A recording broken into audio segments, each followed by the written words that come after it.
Well, good evening, church family, and those of you from our community or wherever you may be joining us from tonight. We're thrilled to have you join us for this time we call Midweek Manna, a chance to pause in the middle of the week and reflect on God's Word together. We hope and trust your week is going well to this point.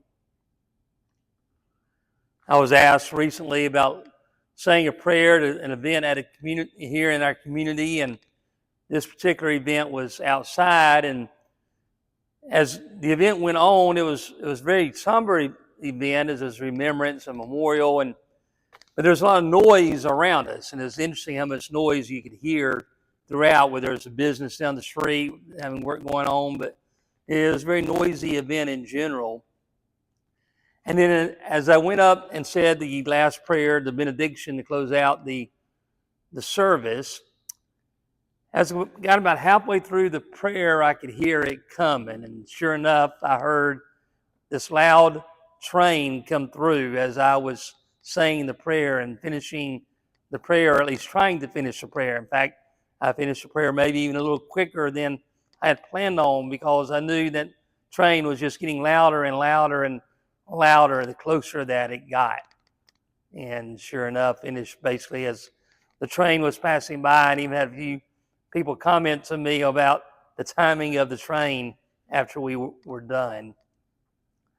And as I thought about that later, I thought that the irony of that, the loudness of the train that kept people from hearing the prayer, maybe kept people from participating in the prayer.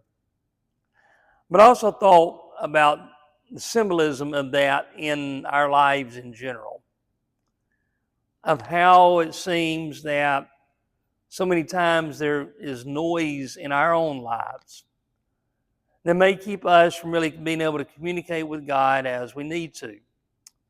And maybe we try to communicate with God, but yet we have so much noise going on in our life that we really, truly, we can't focus, or maybe we lose focus, or we get distracted during the time of communication with God. That's one of the reasons why Psalm 23, the very well-known psalm, of course, is so good and so important. And the words and the thoughts that it shares, we read so much of this psalm in times of comfort, whether it's in death of a loved one or someone close to us who's going through a difficult time. But yet sometimes in that perhaps maybe we overlook the first verse or two of the psalm and the meaning of it, in which David writes, "The Lord is my shepherd, I shall not want." And then he says this, "He makes me lie down in green pastures. He leads me beside still waters." And then in the first part of verse 3, He restores my soul. You see, there are times I think that God knows we need to be able to go and rest. And we need to do so in green pastures. And those times that we need to make sure we are beside still waters. Other times people call it, other versions call it quiet waters. The idea of being able to get away and things being still. We need to get away from the noise of our own life to make sure that we can be restored, to make sure that we can be refreshed.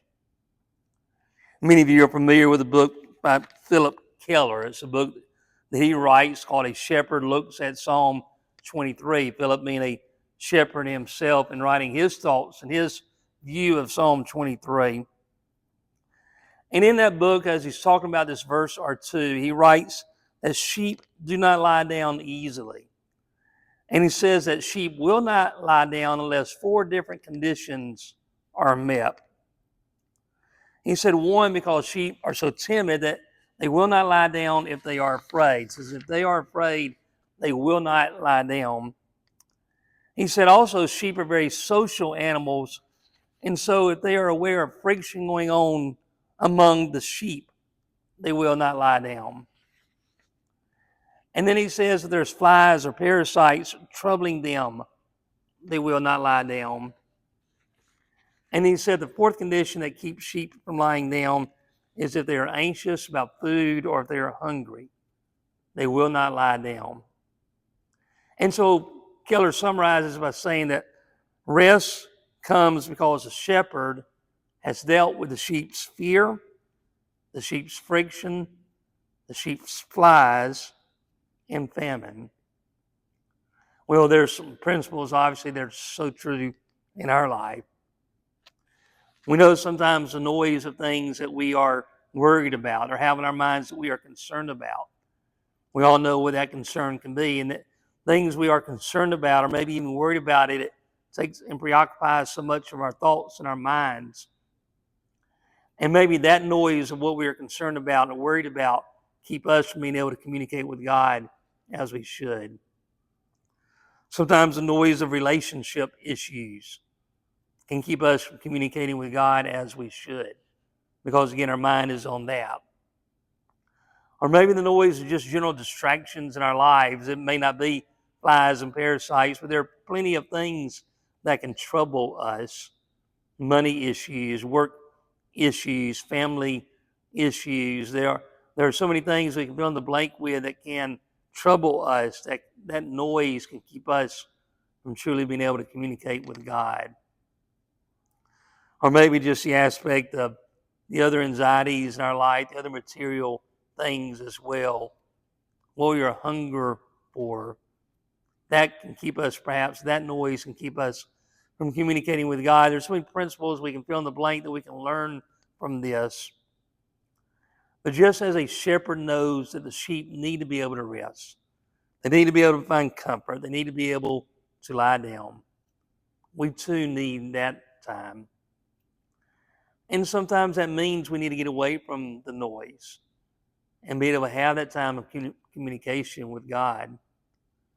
That's why for so many of us that our best time of communication may be early in the morning when we wake up before the day truly gets started, or perhaps even late at night, perhaps when we're lying down in bed, trying to shut out the rest of the noise of the day, that we can truly communicate with God. Sometimes it may mean that we need to get away in our closet or turn the radio off in our car as we're driving, in ways which we get away from the noise of the world and make sure we're able to communicate with God. There's so many things and so many ways that can distract us. And sometimes there are things we have no control over. There may be loud trains that come into our life that distract and keep us from communicating. But we need to make sure that whatever we do, as best we can, as we go through each day, that we take that time to lie down in green pastures. We take that time that we get rest beside still or quiet waters, because we do need those times to restore our soul. So if you find the times of communicating with God being difficult, maybe it's because you got the loud noise of a train in your mind going by, I just encourage you to do what it takes to get away from the noise in your life, to get away that maybe what's distracting you, to get away from the anxieties, to try to put them all on God. That's what He wants us to do anyway, as Peter tells us. And let's make sure to remember in a quiet way, without distraction, to make sure we spend time with God in prayer, in study, in meditation, the times that we need to be restored and to be refreshed. Well, just a reminder for all of us here tonight in the middle of a week, perhaps a noisy week for many of us, a reminder of the importance of doing really what we're doing right now, and that is taking a break, taking a moment, and spending time with God. I appreciate you doing so tonight, and appreciate you taking the time to be with us this evening as we have this time, we reflect on God's Word together. For those in our Collegedale family, we're always thankful to be together, love being together in person, but thankful to have this avenue we can be with when we're not able to be together in person. So we thank you for joining us. For those who maybe not part of our Collegedale family, maybe not familiar with our Collegedale family, maybe you're watching one of our videos for the first time, or maybe you've watched a couple before, but you have not reached out to us or connected with us. We certainly love to hear from you. We love a chance to connect with you, to share with you more about our Collegedale family. We thank you for joining us. We would love for you to also maybe email us or send us a message on Facebook or Instagram or follow us in those ways, a number of ways to connect with us. We love the opportunity to do that. And for everybody, of course, we encourage you to join us for our time together this Sunday. We assemble for Bible classes at 9 a.m., and then we will assemble for worship at 10 a.m. here in the auditorium. We would love for you to be with us in person, but if you're unable to be with us in person, we will be live streaming our worship at 10 a.m. Sunday on our Collegedale YouTube channel. We'd love for you to join us that way as well. Again, thank you for taking a few moments to be with us tonight. We hope you have a blessed rest of the week. And let's close our thoughts tonight in prayer. God, we thank you for all you do for us. We thank you for loving us. We thank you for caring about us. We thank you for being our shepherd.